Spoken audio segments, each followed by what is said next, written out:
got a new stage. But welcome guys to my Raw WWE Monday Night Raw review. So far, I gotta say, Raw has been hitting it on strides with being a good show.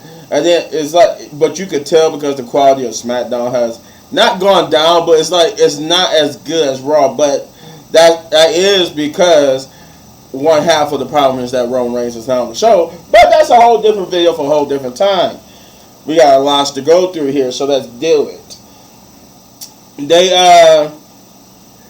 They started off with Cody Rhodes coming out to basically talk about the Royal Rumble. As I just said, that's where you saw that Raw, at least for this week anyway, has a new stage set.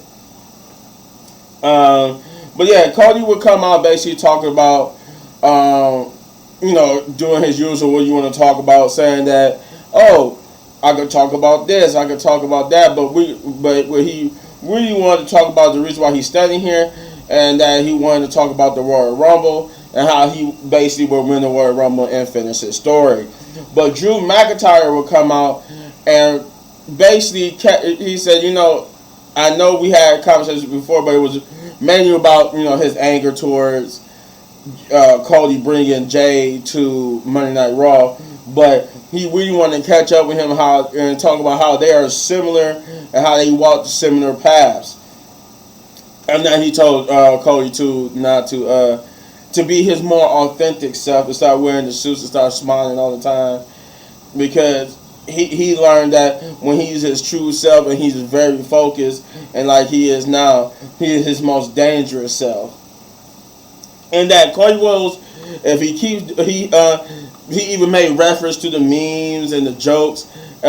Mostly what he was referring to was how since The Rock has came back, all the memes and jokes has been about how Cody Rhodes won't finish his story now, thanks to The Rock being here. But he told Cody, you know what? Even though without saying The Rock and all that type of stuff, he just said, I hear the jokes, I hear the jokes, I see the memes. Forget all that. You keep your head down and keep doing what you're doing. You will be the first person in your family to raise this championship right here. But not before he said you will finish the story, but not before him. That the story belongs to Drew McIntyre at WrestleMania. And Cody basically fires back by saying that yes, we have walked this similar path. Yes, he also Drew talked about I guess like the final match he had before returning to WWE, and that was against Cody Rhodes. And he was like, he said yes, we walk a similar path, but he said, but the difference is I relish and cherish my second chances while you complain about yours. And that, everybody talking about who's going to do this and who's going to do that. He said you can't overlook everybody in the match, in the Royal Rumble match, because me and you have won it already, but nobody it can be overlooked. But at the same time, he's going to do his damn best to make sure that he is the one who comes out on top and wins the Royal Rumble. And it reminds Drew that in that last match that he talked about who was the winner. And thus, we had I left out some parts, but it was a very good opening promo. That was if you're going to do a promo to open the show, that's the best way to do it, because Drew just basically was weaving stories, and they using him to make the WrestleMania match hype, because for the first time in a long time, there's not a clear-cut winner. Because now, when you think about it, the Royal Rumble could be won by Drew. It can be won by CM Punk. It could be won by Cody Rhodes. Like, all these people that's in the Rumble, there's multiple favorites now. Usually it's clear-cut who's going to win. I can't even give you a prediction of who's going to win because it's not so clear-cut. CM Punk could win, but also Cody could win. It just, I don't know at this point. But moving on, we did get our first match of the night, which is DIY versus Judgment Day, Dominic Mysterio, and JD McDonough. This was a fun tag team match. Pretty much still kind of made JD like the scapegoat. He always wanted to get pinned. So it didn't work too well for JD, but otherwise it did help get DIY over. DIY won the match, by the way, but I mean it was a good match to help get DIY over.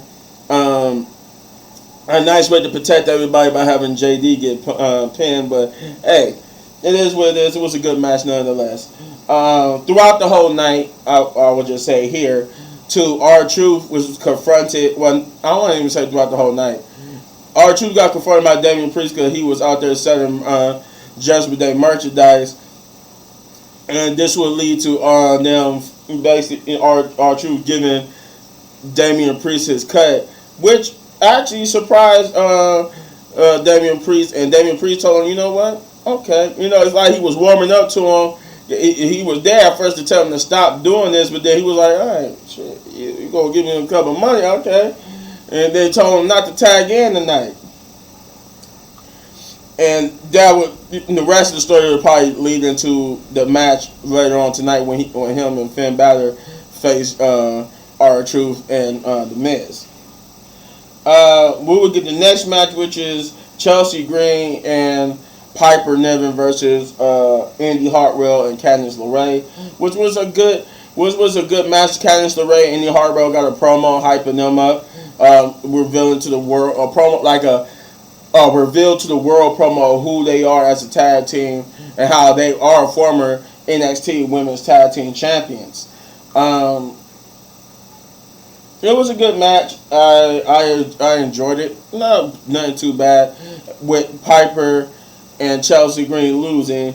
I usually say the winner, I said Piper and Chelsea Green first. I meant to say Candice LeRae and Indy Hartwell, but since I said that, I'm just like I might as well just continue what I was gonna say. But yeah, Candice LeRae and Piper, and I was about to say Piper, Candice LeRae and Indy Hartwell won the match. Gunther came out next to basically declare himself for the Royal Rumble and give praise to Ludwig Kaiser for his recent ruthlessness that he showed last week. They would get interrupted by Xavier Woods, who wants revenge for what Ludwig did last week, and thus challenged him to a match. To it, Ludwig Kaiser accepted. They did a little bit of brawl, commercial break. The match is official. It was a pretty good match. I enjoyed it. It wasn't a goofy like bathroom break match, and that's what made this episode good because you would think this would be the bathroom break match, but it wasn't. It really wasn't. It was good. I enjoyed it. It was surprisingly good. It was better. It wasn't like how the main event was. And more on that later, but it was definitely more better than what I thought it was going to be.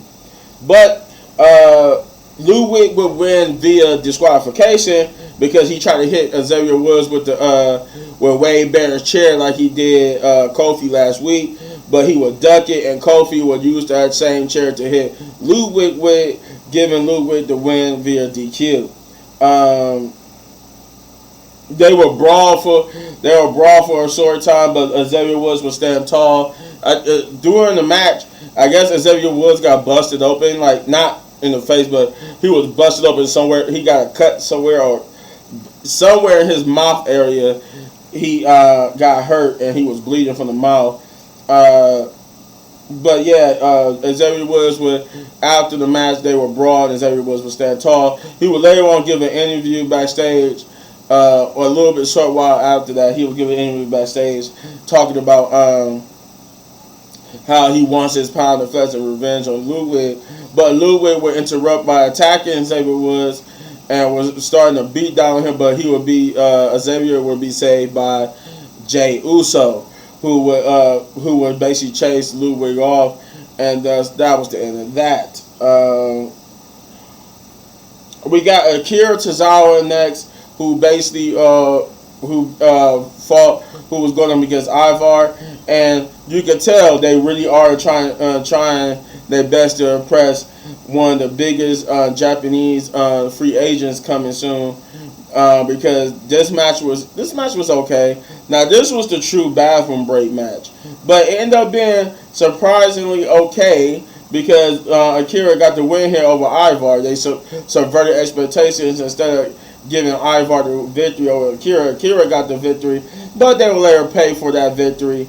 I think like basically he came out with Maxine Dupree, and Maxine would try to distract Ivar with her feminine wiles, and it would allow Akira to do a sunset flip power bomb because Ivar was getting ready to do his Doomsday moonsault from the top rope onto Akira, but Akira would basically get up there with him and do a sunset flip power bomb and beat Ivar.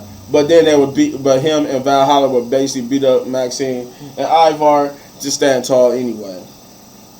Afterwards, Ivy Niles basically told Maxine and the rest that she will take care of Valhalla, and that Chad Gable said he will take care of Ivar, which 2 matches that was made for next week.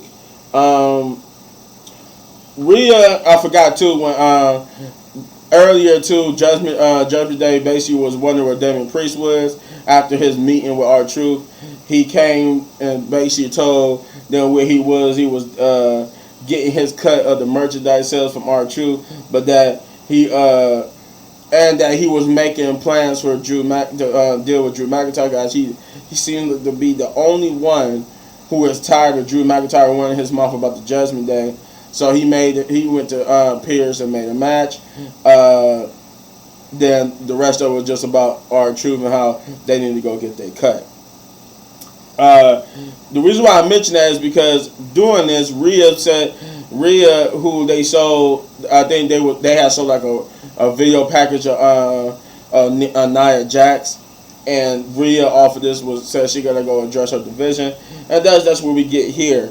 We got Rhea Ripley coming out to basically address her division by reminding everyone that she runs the division and that whoever wins the Royal Rumble, if they want to waste their opportunity, then choose her.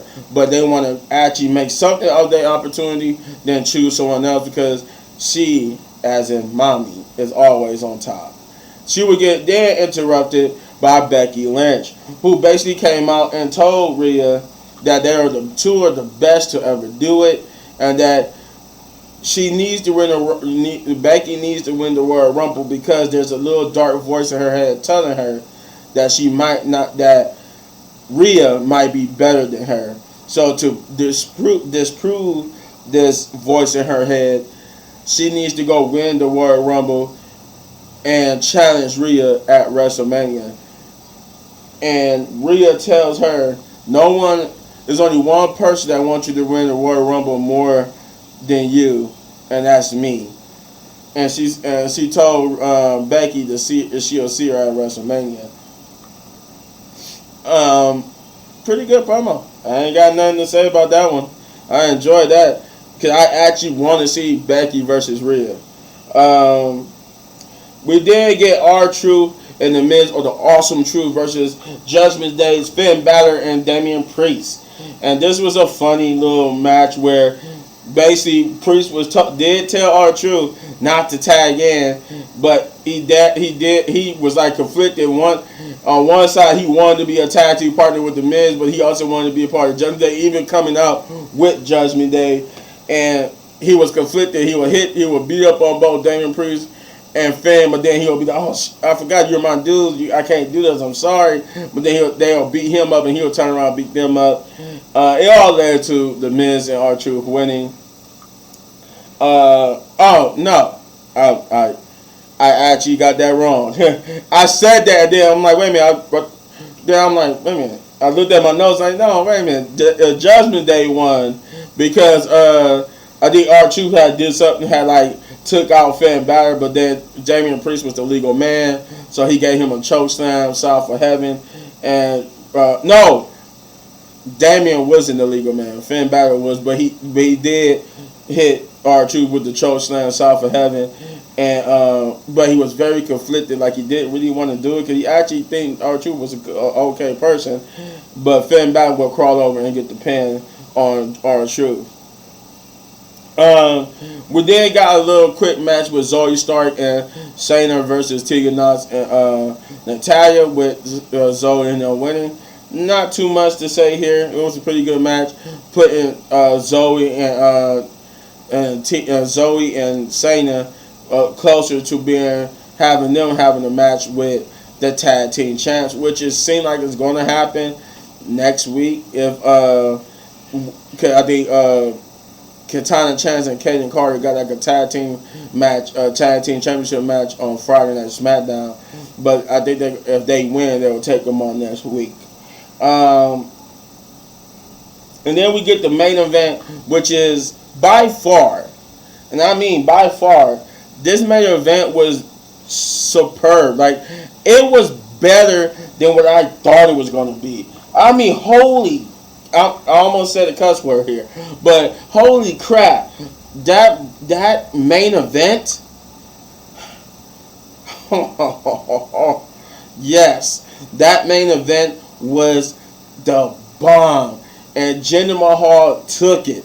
Like, there was so many near falls to the point where the crowd was on Jinder's side. They was on his side because it was 2 moments where Jinder looked like he was gonna win with the I should add to the reason why the second part had to do with Damian Priest, because Damian Priest came out and sat ringside and come in and basically he was going to cash in, right? But he didn't because of Drew McIntyre. Drew McIntyre comes out and he kicks him. Or, no, he beats him into the crowd. I thought he had hit him with a Claymore, but he beats him into the crowd. And then they would, in the share, would use the briefcase to hit Seth Rollins. And Seth Rollins almost got colossed. And he did get colossed, but that's when the crowd got behind him. And the crowd went crazy. And the crowd thought that Jinder had it and he was going to win, but it was a very near fall 2 count. And basically there was, oh man, that match was awesome. It was very awesome. But it was a 2 count near fall, and then I think he went for the Colossus again, and Seth hit the stomp and basically came out on top. But he did suffer the injury. They said, I don't know if it's a legit injury or not, but it seems like it was a legit injury because they're reporting that he's getting evaluated and tested. But it is what it is. I hope Seth Rollins is okay. But this Monday Night Raw was spectacular, guys. I am going to give this Monday Night Raw, I was going to give it, I won't say it was an 8, so I'm going to give it a 7.5 big ups because it was definitely good. It was better than a 7. It wasn't an 8. It wasn't an 8 or a 9 because there was stuff that was just a little bit boring, but otherwise, yeah, 7.5. You let me know in the comments down below, though, what you thought. And if you enjoyed my reaction, you hit this button right here. Not reaction, review.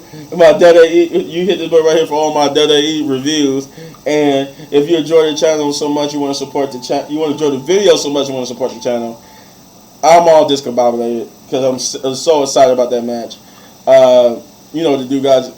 Hit those buttons because, man, when you guys do, it helps the channel grow because we grow slowly but surely. And we got new members, so thank you and welcome to the tribe, new members. And as always, hit any one of these videos for more of my amazing content. But go anywhere, I got more reviews coming at you. Peace.